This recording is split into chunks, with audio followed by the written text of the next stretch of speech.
Well, hey, life groups, I'm really excited for the conversation that all of you can engage in this week, looking at Revelation 15 and 16. I hope that this has been a really enjoyable and transformational journey for you. I know it certainly has for me. This passage is probably one of the most famous because blockbuster movies are made out of it, involving the Battle of Armageddon and these last plagues, these 7 last plagues, often understood as the natural disasters that are going to precede the end of the world. What we realize, though, is that this symbolism and metaphoric imagery used by John isn't intended to describe anything in the future. It's intended to celebrate and inspire faith in something that had happened in the past, particularly in Jesus' sacrificial death on the cross and what it accomplished in fully and completely defeating the evils of empire that people in John's day and even us in our day struggle to navigate life through. And so as a bit of a summary, I'll throw up the final graphic that captured some of the clues that we looked at in the message in Revelation 15, including the early interlude. That was a song of worship that praised what God had already done, past tense, and had done in Jesus, just like in Moses through the Exodus. Number 2, that these 7 plagues had an eerie similarity. They actually mirrored the 10 plagues of the Exodus story, which was a good news story of freedom and release from the evils of empire.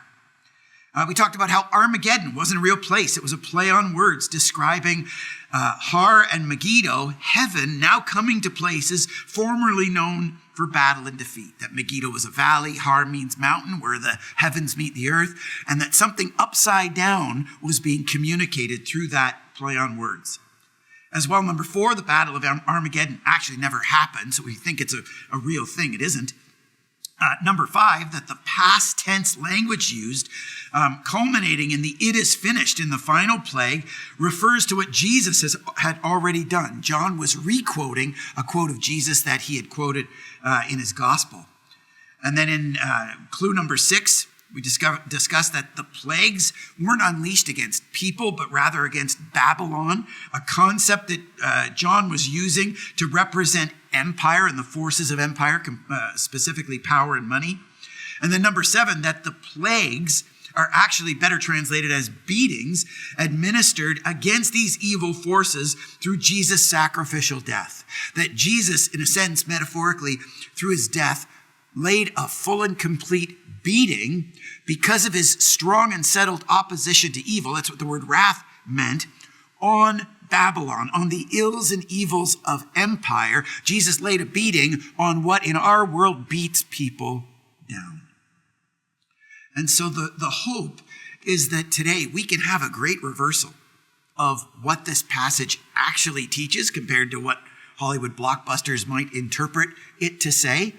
And that through that great reversal, we can actually have a great reversal about how we understand God. That God is not this angry, impatient, deity in the heavens waiting to unleash his fury on a humanity he's disappointed with. God is represented perfectly in Jesus, who, like a sacrificial lamb, gave up his life out of love for you and me. It's not a picture of an angry God, but of a loving Jesus. And then if we can experience that great reversal, maybe we can experience the great reversal of giving Jesus a chance and pursuing him in contrast to the pursuit of empire and the power and money that it offers in our world, so that we can experience the greatest reversal of all, and that is the transformational work that Jesus, through his transforming, risen life and love, wants to do in our lives and hearts. So I hope that you'll have a great conversation reflecting on that and can move from the great reversal of what this passage actually says, ultimately to the greatest reversal of the difference that Jesus can make in your life and mine and ours together because of it.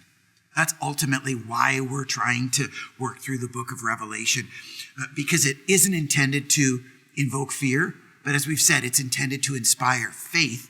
And I hope that through our conversations today, our faith can be strengthened in Jesus Christ. So all the best with some great conversation. I'm really looking forward to it for you. Take care, everybody.